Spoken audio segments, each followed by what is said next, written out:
What is it in you that can care so deeply and fire someone? What's your perspective on that? Is that something that you struggled with and then had to understand? Like, what is that perspective that maybe some people need to have that conversation today with someone close to them and they don't know how? Yeah. How does that align? I had to get to a point where I could understand that there is positive outcomes and futures for people who are misaligned in their work. And so the way that I was able to terminate people is I always gave a fair shake to everybody. If you're in sales is cutthroat because you have minimums to make. If you get in sales and you're not cutting it, we're having a discussion somewhere along the line where I'm saying, okay, Jay, numbers aren't where they need to be. What do you think you attribute to that? How can I help you? And together, that's my process. Together we're looking at like, okay, let's make a plan around bettering the situation.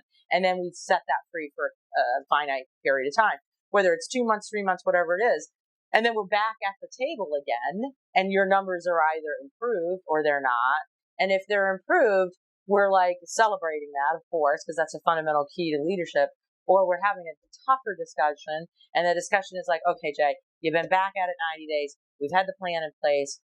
Why do you think you're not executing? And this is what I get when I get to those intersections, is I sincerely believe that people are going to tell me their real reasons they're not succeeding. This is truly where the rubber starts to meet the road. But here's where it gets really difficult, is just like with consumers, with good credit and bad credit. Yeah. All the people that have had messed up credit have legitimate reasons why. I believe that. Sickness, job loss, divorce, real things that have impacted their financial situation. And we can say, yes, those things are real and they have a real financial impact. So we accept those as explanations as to why you have this bad credit. But over here, the subset of good credit people, are we to believe that none of them have divorce, death, and illness? No, they do.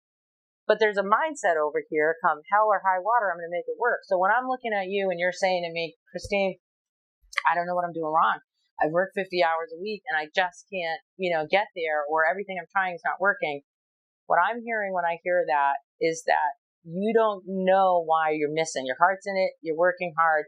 And that is not enough to stay at the table. So the hard part is that I do have to say to the person then, and we peel that onion, let's really strip it down to why, how many calls are you making a day, all the fundamentals.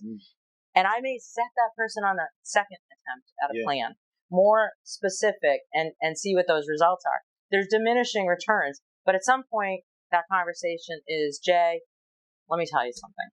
You're an incredible guy, but you're going to starve to death doing this job. And there's something great that's out there. This is not that position.